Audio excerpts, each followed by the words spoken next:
Hello दोस्तों, आज हम बात करेंगे एक ऐसे पेट के बारे में जो बहुत ही प्यारा और लो मेंटेनेंस होता है, गोल्ड फिश।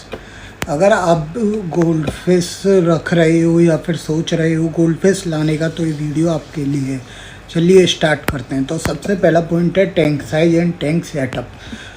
सबसे पहले और इम्पोर्टेंट बात है टैंक का साइज। लोग सोचते हैं गोल्ड फिश जो है बाउल में रह सकती है, बट ये गलत है। गोल्ड फिश को मिनिमम 75 लीटर जो है वाटर चाहिए होता है। अगर आप गोल्ड फिश ज़्यादा रखते हैं तो फिर उसी हिसाब से आपको टैंक का साइज़ बढ़ाना पड़ेगा, यानी कि पर फिश जो है आपको 50 to 75 लीटर्स ऑफ वाटर रखना चाहिए।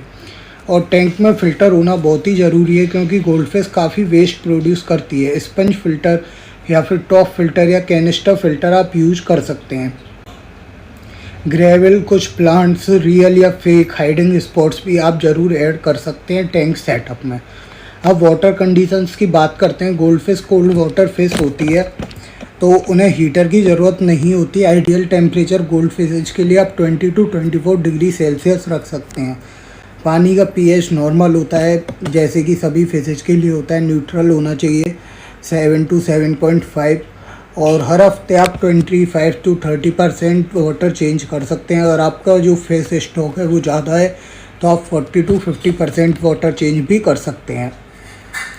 गोल्ड फिश को आप जो है फीडिंग के लिए, जब भी आप पास में जाएंगे आप देखेंगे आपकी जो गोल्ड फिश है वो आपसे फीडिंग मांगेगी, लेकिन ऐसा नहीं है कि आप हर टाइम अपनी गोल्ड फिश को फीड करें। गोल्ड फिश को दिन में 1 या 2 बार खाना खिलाना चाहिए, सिर्फ उतना ही जितना वो 2-3 मिनट में फिनिश कर सकें।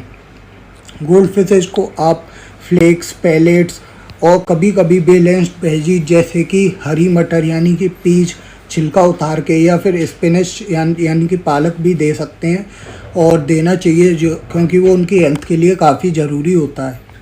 टैंक मेट्स की बात करें, गोल्ड फिश काफ़ी पीसफुल फिश होती है, पर सबके साथ नहीं रह सकती। उनके लिए बेस्ट कंपेनियन होते हैं दूसरी गोल्ड फिशेज। ट्रॉपिकल फिशेज जैसे कि गप्पी या बेटा के साथ मत रखो।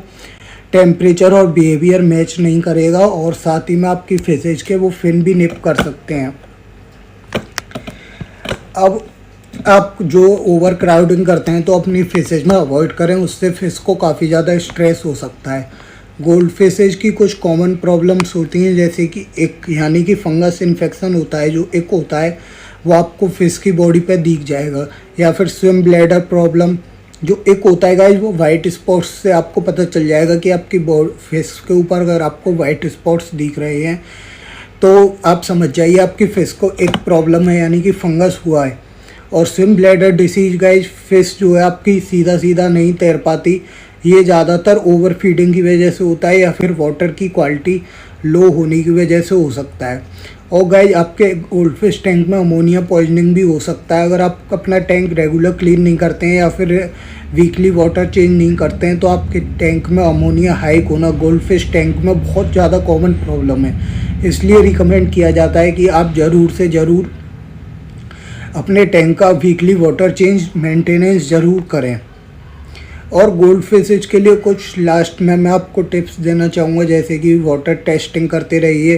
टैंक को डायरेक्ट सनलाइट से दूर रखिए, जिससे कि एल्गी ग्रोथ ज़्यादा ना हो फिश में।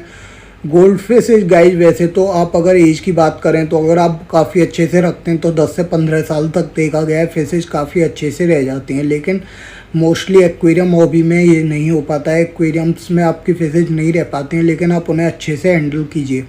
फिशेज को गाइज जब तक ज़रूरत ना हो, बहुत ज़्यादा इंपॉर्टेंट नीड ना हो, टच मत करिए। गोल्ड फिशेज को हाथ से हैंडल मत कीजिए, उससे आपकी फिश बहुत ज़्यादा स्ट्रेस में जाती है। और हाँ, उसके बिहेवियर को आप चेक करते रहिए। अगर आपको कुछ भी गोल्ड फिशेज में अनयूजुअल लगे, जैसे कि गोल्ड फिश काफ़ी ज़्यादा सिक लग रही है आपको, जैसे कि वो एक कोने में बैठ रही है या फिर काफ़ी स्ट्रेस्ड लग रही है, तो तुरंत चेक कीजिए अपनी गोल्ड फिश पे उसमें क्या दिक्कत है, और तुरंत उसका ट्रीटमेंट चालू कीजिए। अगर आपको ये वीडियो हेल्पफुल लगा हो तो शेयर करें, लाइक करें और सब्सक्राइब करें। Thanks for watching.